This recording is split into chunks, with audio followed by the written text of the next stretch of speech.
ಅರ್ಜುನ ಮತ್ತು ಕರ್ಣ ಮಹಾಭಾರತದಲ್ಲಿ ಪದೇ ಪದೇ ಚರ್ಚೆಗೆ ವಾದಕ್ಕೆ ಬರುವಂತಹ ವಿಷಯ ಇದು. ಈ ಇಬ್ಬರಲ್ಲಿ ಯಾರು ಬಲಶಾಲಿ? ಅರ್ಜುನನ ಗಾಂಡೀವ ಬಲಶಾಲಿನ ಅಥವಾ ಕರ್ಣನ ವಿಜಯಧನಸ್ಸು ಬಲಶಾಲಿನ? ಕರ್ಣ ಅರ್ಜುನರಲ್ಲಿ ನಿಜವಾದ ಶಕ್ತಿ ಯಾರಿಗಿತ್ತು? ಈ ಎಲ್ಲ ವಿಷಯವನ್ನ ಈ ವಿಡಿಯೋದಲ್ಲಿ ತಿಳಿಯುವಂತಹ ಪ್ರಯತ್ನವನ್ನ ಮಾಡೋಣ. ಕೊನೆವರೆಗೂ ಮಿಸ್ ಮಾಡದೆ ವಿಡಿಯೋವನ್ನ ನೋಡಿ.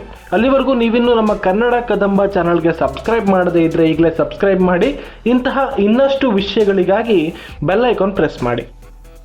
ಇವತ್ತಿನ ಈ ವಿಡಿಯೋದ ಆಧಾರ ಮೂಲ ವ್ಯಾಸ ಮಹಾಭಾರತ. ಹಾಗಾಗಿ ಉಳಿದ ಯಾರೂ ಕೂಡ ಬರೆದಿರುವಂತಹ ಮಹಾಭಾರತದ ಉಲ್ಲೇಖ ಮೂಲಕ್ಕಿಂತ ಶ್ರೇಷ್ಠ ಆಗೋದಕ್ಕೆ ಸಾಧ್ಯ ಇಲ್ಲ. ಹಾಗಾಗಿ ಈ ಆಧಾರದ ಮೇಲೆ ಇವತ್ತಿನ ವಿಡಿಯೋವನ್ನ ನೋಡೋಣ. ಮೊದಲನೇದು, ಅರ್ಜುನ ಮತ್ತು ಕರ್ಣ ಇಬ್ಬರಲ್ಲಿ ಟ್ಯಾಲೆಂಟ್ ಯಾರಿಗಿತ್ತು ಅನ್ನೋದು.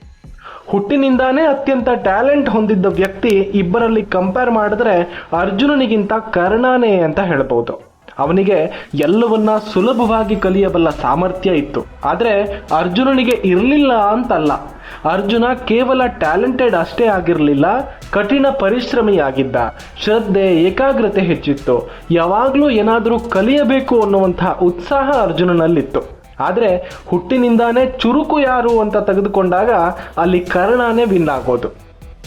ಎರಡನೆಯದ್ದು, ಯಾರ ಬಳಿ ಹೆಚ್ಚು ದಿವ್ಯಾಸ್ತ್ರಗಳಿದ್ವು ಅನ್ನೋದು. ಈ ಹಂತದಲ್ಲಿ ಕರ್ಣನಿಗಿಂತ ಅರ್ಜುನ ಮುಂದೆ ನಿಲ್ತಾನೆ. ಕರ್ಣನ ಬಳಿ ಕೇವಲ ಬೆರಳೆಣಿಕೆಯಷ್ಟು ದಿವ್ಯಾಸ್ತ್ರಗಳು ಮಾತ್ರ ಇದ್ವು. ಅವುಗಳಲ್ಲಿ ಬಹುತೇಕ ಪರಶುರಾಮರ ಬಳಿ ಪಡೆದುಕೊಂಡಿದ್ದ. ಜೊತೆಗೆ ತನ್ನ ಕರ್ಣ ಕುಂಡಲವನ್ನ ದಾನ ಮಾಡಿದ್ದಕ್ಕೆ ಪ್ರತಿಯಾಗಿ ಶಕ್ತ್ಯಾಸ್ತ್ರವನ್ನ ಇಂದ್ರನಿಂದ ಪಡೆದುಕೊಂಡಿದ್ದ. ಈ ಶಕ್ತಿಯಾಸ್ತ್ರಕ್ಕೆ ಪ್ರತಿಯಾಗಿ ಉಪಯೋಗಿಸಬಹುದಾದಂತಹ ಯಾವ ಅಸ್ತ್ರವೂ ಇನ್ಯಾರ ಬಳಿ ಕೂಡ ಇರಲಿಲ್ಲ. ಅರ್ಜುನನ ಬಳಿ ಆ ಶಕ್ತಿ ಅಸ್ತ್ರ ಕೂಡ ಇರಲಿಲ್ಲ. ಹಾಗಾಗಿ ಕರ್ಣನ ಬಳಿ ಈ ಶಕ್ತಿ ಅಸ್ತ್ರ ಅರ್ಜುನನಿಗಿಂತ ಒಂದು ಹೆಚ್ಚಾಗಿರುವಂತಹ ಅಸ್ತ್ರವಾಗಿತ್ತು. ಹಾಗೆ ಇನ್ನೊಂದು ಪ್ರಮುಖ ಅಸ್ತ್ರ ಭಾರ್ಗವಾಸ್ತ್ರ. ಇದನ್ನ ಪರಶುರಾಮರು ಕರ್ಣನಿಗೆ ಕೊಟ್ಟಿದ್ರು. ಆದರೆ ಅರ್ಜುನನ ಬಳಿ ಈ ಎರಡು ಅಸ್ತ್ರಗಳಿರಲಿಲ್ಲ. ಆದರೆ ಇನ್ನೆಲ್ಲ ದಿವ್ಯಾಸ್ತ್ರಗಳು ಇದ್ದವು. ಕರ್ಣನ ಬಳಿ ಇಲ್ಲದೆ ಇದ್ದಂತಹ ನಾರಾಯಣಾಸ್ತ್ರ, ಬ್ರಹ್ಮಶೀರ್ಷಾಸ್ತ್ರ, ವೈಷ್ಣವಾಸ್ತ್ರ ಅರ್ಜುನನ ಬಳಿ ಇತ್ತು. ಕರ್ಣ ಪರಶುರಾಮರಿಂದ ಬ್ರಹ್ಮಾಸ್ತ್ರವನ್ನ ಪಡೆದಿದ್ದ. ಆದರೆ ಶಾಪದ ಕಾರಣ ಆ ಅಸ್ತ್ರವನ್ನ ಅವನು ಉಪಯೋಗ ಮಾಡೋದಕ್ಕೆ ಆಗ್ತಾ ಇರಲಿಲ್ಲ. ಅರ್ಜುನನ ಬಳಿ ಇದ್ದಂತಹ ಇನ್ನೊಂದು ವಿನಾಶಕಾರಿ ಅಸ್ತ್ರ ಅಂದ್ರೆ ಅದು ಪಾಶುಪತಾಸ್ತ್ರ. ಶಿವನ ವಿರುದ್ಧವೇ ಯುದ್ಧ ಮಾಡಿ ಅರ್ಜುನ ಶಿವನನ್ನ ಮೆಚ್ಚಿಸಿ ಆ ಪಾಶುಪತಾಸ್ತ್ರವನ್ನ ಪಡೆದಿದ್ದ. ಈ ಪಾಶುಪತಾಸ್ತ್ರ ಮಹಾಭಾರತದಲ್ಲಿ ಇನ್ಯಾರ ಬಳಿ ಕೂಡ ಇರಲಿಲ್ಲ. ಕುರುಕ್ಷೇತ್ರ ಯುದ್ಧದಲ್ಲಿ ಅರ್ಜುನ ಈ ಪಾಶುಪತಾಸ್ತ್ರವನ್ನ ಬಳಸಲಿಲ್ಲ ಕೂಡ. ಅರ್ಜುನ ಈ ಪಾಶುಪತಾಸ್ತ್ರವನ್ನ ಒಂದು ವೇಳೆ ಬಳಸಿದ್ರೆ ಇಡೀ ಯುದ್ಧವನ್ನ ಒಂದೇ ದಿನದಲ್ಲಿ ಮುಗಿಸಬಹುದಾಗಿತ್ತು. ಒಬ್ಬ ವ್ಯಕ್ತಿಯ ಮೇಲಲ್ಲದೆ ಒಂದಿಡೀ ಸೇನೆಯ ಮೇಲೆ ಈ ಪಾಶುಪತಾಸ್ತ್ರವನ್ನ ಬಳಸಬಹುದಾಗಿತ್ತು. ಆದರೆ ಅದು ಯುದ್ಧ ನಿಯಮಕ್ಕೆ ಮತ್ತು ಪಾಶುಪತಾಸ್ತ್ರದ ಘನತೆಗೆ ವಿರುದ್ಧ ಹಾಗೂ ಅಧರ್ಮ ಅನ್ನೋ ಕಾರಣಕ್ಕೆ ಅರ್ಜುನ ಅದನ್ನ ಬಳಸಲಿಲ್ಲ. ಅಂತಹದ್ದೇ ಇನ್ನೊಂದು ಅಸ್ತ್ರವಾದ ನಾರಾಯಣಾಸ್ತ್ರವನ್ನ ಅಶ್ವತ್ಥಾಮ ಪಾಂಡವ ಸೇನೆಯ ಮೇಲೆ ಕೋಪದಿಂದ ಪ್ರಯೋಗಿಸಿದ್ದ. ಇದು ಕೂಡ ಯುದ್ಧ ನಿಯಮಗಳಿಗೆ ವಿರುದ್ಧ. ಹೀಗಾಗಿ ಶ್ರೀಕೃಷ್ಣ ಅದನ್ನ ಉಪಸಂಹಾರ ಮಾಡಿದ್ದ. ಇಂತಹ ದಿವ್ಯಾಸ್ತ್ರಗಳನ್ನ ಸಾಮಾನ್ಯರ ಮೇಲೆ ಅಥವಾ ಒಂದಿಡೀ ಸೈನ್ಯದ ಮೇಲೆ ಬಳಸೋ ಹಾಗಿಲ್ಲ. ಈ ಎರಡನೇ ಹಂತದಲ್ಲಿ ಅತಿ ಹೆಚ್ಚು ದಿವ್ಯಾಸ್ತ್ರಗಳನ್ನ ಹೊಂದಿರೋ ಕಾರಣ ಕರ್ಣನ ವಿರುದ್ಧ ಅರ್ಜುನ ಇಲ್ಲಿ ಗೆಲ್ತಾನೆ. ಇನ್ನು ಮೂರನೆಯದ್ದು, ಕರ್ಣ ಮತ್ತು ಅರ್ಜುನರಿಗೆ ಸಿಕ್ಕಂತಹ ಗುರುಗಳು. ಕರ್ಣನಿಗೆ ಸರಿಯಾದ ವಿದ್ಯಾಭ್ಯಾಸ ಸಿಗಲಿಲ್ಲ ಅಂತ ಹೇಳ್ತಾರೆ. ಆದರೆ ಅದು ಸಂಪೂರ್ಣವಾಗಿ ತಪ್ಪು. ಕರ್ಣ ದ್ರೋಣರ ಬಳಿ ವಿದ್ಯೆ ಕಲಿಲಿಲ್ಲ ಅಂತ ಹೇಳ್ತಾರೆ. ಅದು ಕೂಡ ಸರಿಯಲ್ಲ, ಅದು ಕೂಡ ತಪ್ಪೇನೆ. ಯಾಕಂದ್ರೆ ಕರ್ಣ ಗುರು ದ್ರೋಣರ ಶಿಷ್ಯನೇ ಆಗಿದ್ದ. ಧನುರ್ವಿದ್ಯೆಯಲ್ಲಿ ದಿವ್ಯಾಸ್ತ್ರಗಳನ್ನ ಹೊರತುಪಡಿಸಿ ಉಳಿದ ವಿದ್ಯೆಯನ್ನ ಕರ್ಣ ಗುರು ದ್ರೋಣರ ಬಳಿ ಕಲಿತಿದ್ದ. ಆದ್ರೆ ಕರ್ಣ ದ್ರೋಣರ ಬಳಿ ಬ್ರಹ್ಮಾಸ್ತ್ರದ ಬೇಡಿಕೆಯನ್ನ ಇಟ್ಟಾಗ ದ್ರೋಣರು ಅದನ್ನ ತಿರಸ್ಕರಿಸಿದ್ರು. ಅದಕ್ಕೆ ಅದರದ್ದೇ ಆದಂತಹ ಕಾರಣಗಳಿತ್ತು. ಆದ್ರೆ ಈಗೀಗ ಅದಕ್ಕೆ ಕೆಲವು ಮಹಾನುಭಾವರು ಜಾತಿಯ ಬಣ್ಣವನ್ನ ಹಚ್ತಾರೆ. ಬ್ರಹ್ಮಾಸ್ತ್ರದಂತಹ ದಿವ್ಯಾಸ್ತ್ರಗಳನ್ನ ಎಲ್ಲರೂ ಕಲಿಯೋದಕ್ಕೆ ಸಾಧ್ಯ ಇಲ್ಲ. ಆ ವಿದ್ಯೆಯನ್ನ ಕಲಿಯೋನು ಒಂದೋ ಕ್ಷತ್ರಿಯನಾಗಿರ್ಬೇಕು. ಆತ ತನ್ನ ಜನರ ರಕ್ಷಣೆಗಾಗಿ, ಧರ್ಮ ರಕ್ಷಣೆಗಾಗಿ ಅದನ್ನ ಬಳಸುವಂತಹ ವ್ಯಕ್ತಿಯಾಗಿರಬೇಕು. ಆತ ಅದನ್ನ ದುರುಪಯೋಗ ಪಡಿಸಿಕೊಳ್ಳಲಾರ ಅನ್ನೋದು ಖಚಿತವಾದಾಗ ಮಾತ್ರ, ಆ ರೀತಿಯಾಗಿ ಗುರುವಿಗೆ ಅನ್ನಿಸಿದಾಗ ಮಾತ್ರ ತನ್ನ ಶಿಷ್ಯನಿಗೆ ಬ್ರಹ್ಮಾಸ್ತ್ರವನ್ನ ಅಥವಾ ಯಾವುದೇ ದಿವ್ಯಾಸ್ತ್ರವನ್ನ ಉಪದೇಶ ಮಾಡ್ತಾ ಇದ್ದ.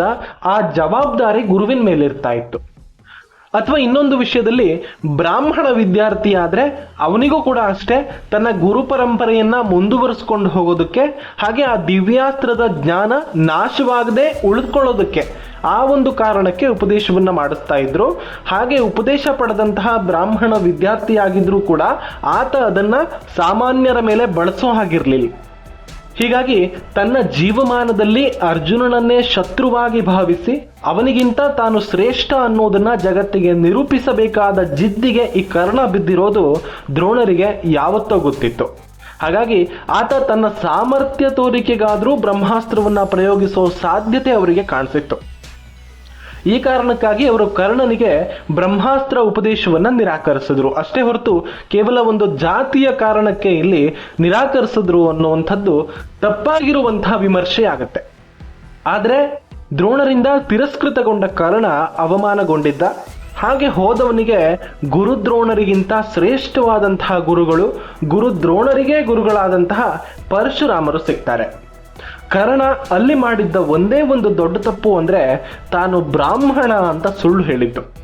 ಪರಶುರಾಮರು 21 ಬಾರಿ ಭೂಪ್ರದಕ್ಷಿಣೆ ಮಾಡಿ ಸಿಕ್ಕ ಕ್ಷತ್ರಿಯರನ್ನ ಸಂಹಾರ ಮಾಡಿದ್ರು. ಅವರಿಗೆ ಕ್ಷತ್ರಿಯರಿಗೆ ವಿದ್ಯೆಯನ್ನ ಕಲಿಸುವಂತಹ ಯಾವ ಉದ್ದೇಶವೂ ಇರಲಿಲ್ಲ. ಆದ್ರೆ ಕರ್ಣ ಕ್ಷತ್ರಿಯನಾಗಿರ್ಲಿಲ್ಲ. ತಾನೊಬ್ಬ ರಥಸಾರಥಿಯ ಮಗ ಅಂತ ಹೇಳ್ಕೊಂಡು ಬೇಡ್ಕೊಂಡಿದ್ರೆ ಕಲಿಸ್ತಾ ಇದ್ರೋ ಏನೋ. ಆದ್ರೆ ಕರ್ಣ ತನ್ನ ಗುರುವಿನ ಬಳಿ ಸುಳ್ಳು ಹೇಳಿ ವಂಚಿಸಿದ್ದ. ಸನಾತನ ಪರಂಪರೆಯಲ್ಲಿ ಯಾವುದೇ ಕಾರಣದಲ್ಲಿ ಯಾವುದೇ ಉದ್ದೇಶಕ್ಕಾದ್ರೂ ಕೂಡ ಗುರುವನ್ನ ವಂಚಿಸಿದರೆ ಅದಕ್ಕೆ ತೆರಬೇಕಾದಂತಹ ಬೆಲೆ ಬಹಳ ದುಬಾರಿ ಅನ್ನೋದು ಅವನಿಗೆ ಗೊತ್ತಿರಲಿಲ್ಲ. ಸಾಕ್ಷಾತ್ ಮಹಾವಿಷ್ಣುವಿನ ಅವತಾರವಾಗಿದ್ದ ಪ್ರಭು ಪರಶುರಾಮರ ಬಳಿ ವಿದ್ಯೆ ಕಲಿತರೂ ಅದು ಅವನ ಪ್ರಯೋಜನಕ್ಕೆ ಬಾರದೆ ಹೋಯ್ತು. ಹೀಗಾಗಿ ಕರ್ಣನಿಗೆ ವಿದ್ಯೆ ಕಲಿಯುವ ಅವಕಾಶ ಇರಲಿಲ್ಲ ಅಂತ ಹೇಳೋದಕ್ಕೆ ಸಾಧ್ಯ ಇಲ್ಲ. ಅರ್ಜುನನಿಗೆ ಇಂಥ ಗುರು ಸಿಕ್ಕಿರಲಿಲ್ಲ. ಈ ಪರಶುರಾಮರಂತಹ ಗುರು ಅರ್ಜುನನಿಗೆ ಸಿಕ್ಕಿರಲಿಲ್ಲ. ಹಾಗಾಗಿ ಇಲ್ಲೂ ಕೂಡ ಶ್ರೇಷ್ಠವಾದ ಗುರು ಯಾರಿಗೆ ಸಿಕ್ಕಿದ್ದು ಅಂದ್ರೆ ಕರ್ಣನಿಗೆ. ಹಾಗಾಗಿ ಈ ವಿಷಯದಲ್ಲೂ ಕೂಡ ಕರ್ಣನೇ ಗೆಲ್ತಾನೆ. ಇನ್ನು ಅರ್ಜುನನ ಗಾಂಧೀವ ಮತ್ತು ಕರ್ಣನ ವಿಜಯಧನಸ್ಸು ಇವೆರಡರಲ್ಲಿ ಯಾವುದು ಬಲಶಾಲಿ ಅಂತ ನೋಡೋದಾದ್ರೆ ಮೊದಲು ಗಾಂಧೀವದ ಇತಿಹಾಸವನ್ನ ನೋಡೋಣ. ಗಾಂಧೀವವನ್ನ ಸೃಷ್ಟಿಸಿದವನು ಸೃಷ್ಟಿಕರ್ತನಾದ ಬ್ರಹ್ಮ. ಬ್ರಹ್ಮನಿಂದ ಪ್ರಜಾಪತಿಯ ಕೈಗೆ ಹೋಗುತ್ತೆ. ಅನಂತರ ದೇವರಾಜ ಇಂದ್ರನ ಕೈ ಸೇರುತ್ತೆ. ಇಂದ್ರನಿಂದ ವರುಣ ಪಡೆದುಕೊಂಡ. ವರುಣನಿಂದ ಅಗ್ನಿದೇವ ಕೋರಿಕೆಯ ಮೇಲೆಗೆ ಅದನ್ನ ಅರ್ಜುನನಿಗೆ ಕೊಡಿಸ್ತಾನೆ. ಗಾಂಧೀವವನ್ನ ಅರ್ಜುನ ವರುಣನಿಂದ ಅಗ್ನಿದೇವನ ಆದೇಶದ ಮೇಲೆಗೆ ಪಡೆದುಕೊತಾನೆ. ಈ ಗಾಂಧೀವವನ್ನ ಹೆದೆಯೇರಿಸಿ ಅದನ್ನ ಠೇಂಕಾರ ಮಾಡಿದ್ರೆ ಶತ್ರುಗಳ ಎದೆ ನಡುಗುತ್ತಾ ಇತ್ತು ಅಂತ ಮಹಾಭಾರತದಲ್ಲಿ ಉಲ್ಲೇಖ ಇದೆ. ಇದು ಯಾವುದೇ ಶಸ್ತ್ರದಿಂದನೂ ಕೂಡ ನಾಶಪಡಿಸೋದಕ್ಕೆ ಸಾಧ್ಯ ಇರಲೇ ಇರುವಂತಹ ಒಂದು ಶ್ರೇಷ್ಠವಾದಂತಹ ಧನಸ್ಸು. ಇದನ್ನ ದೇವರ ಒಂದು ಅನುಗ್ರಹದಿಂದ ಪಡೆದುಕೊಂಡ ಧನಸ್ಸು ಅಂತ ಹೇಳಲಾಗುತ್ತೆ. ಇದು ಸಾಮಾನ್ಯವಾಗಿರುವಂತಹ ಧನಸ್ಸಾಗಿರಲಿಲ್ಲ. ಹಾಗೆ ಕರ್ಣನ ವಿಜಯಧನಸ್ಸು. ವಿಜಯಧನಸ್ಸನ್ನ ಸೃಷ್ಟಿಸಿದವನು ದೇವಶಿಲ್ಪಿಯಾದ ವಿಶ್ವಕರ್ಮ. ಈ ಧನಸ್ಸು ಮೊದಲು ಬಳಸಿದವನು ಸಾಕ್ಷಾತ್ ಪರಮೇಶ್ವರ. ಅನಂತರ ಶಿವ ಇದನ್ನ ಇಂದ್ರನಿಗೆ ಕೊಟ್ಟ. ನಂತರ ಇಂದ್ರನಿಂದ ಪರಶುರಾಮರಿಗೆ, ಪರಶುರಾಮರಿಂದ ಅವರ ಶಿಷ್ಯನಾದಂತಹ ಕರ್ಣನಿಗೆ ಹಸ್ತಾಂತರ ಆಗುತ್ತೆ. ಈ ವಿಜಯಧನಸ್ಸು ಕೂಡ ಗಾಂಧೀವಕ್ಕಿಂತ ಹೆಚ್ಚು ದೈವಿಕ ಅಂಶವನ್ನ ಹೊಂದಿತ್ತು, ಅಥವಾ ಗಾಂಧೀವಕ್ಕಿಂತ ಖಂಡಿತವಾಗಿ ಬಲಶಾಲಿಯಾಗಿತ್ತು ಅಂತಾನೆ ಹೇಳ್ಬೋದು. ಹಾಗೆ ಇದನ್ನ ಕರ್ಣ ಕೇವಲ 17ನೇ ದಿನದಲ್ಲಿ ಮಾತ್ರ ಯುದ್ಧದಲ್ಲಿ ಬಳಸಿದ್ದ. ಇದನ್ನ ನಾವು ಸೂಕ್ಷ್ಮವಾಗಿ ಅರ್ಥ ಮಾಡ್ಕೋಬೇಕು. ಗಾಂಧೀವ ಅರ್ಜುನನ ಗುರುತು. ಅರ್ಜುನನಿಗೆ ಗಾಂಧೀವಿ ಅನ್ನೋ ಹೆಸರೇ ಬಂದಿತ್ತು, ಅದು ಈ ಗಾಂಧೀವದ ಕಾರಣಕ್ಕೆ.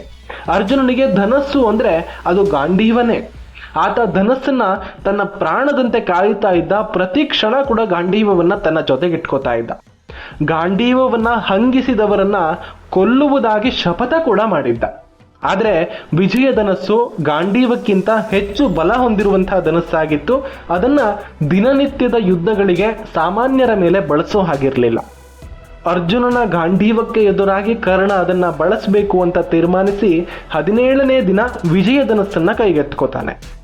ಕುರುಕ್ಷೇತ್ರ ಯುದ್ಧದ ಮೊದಲ 10 ದಿನ ಕರ್ಣ ಯುದ್ಧರಂಗಕ್ಕೆ ಬರಲೇ ಇಲ್ಲ.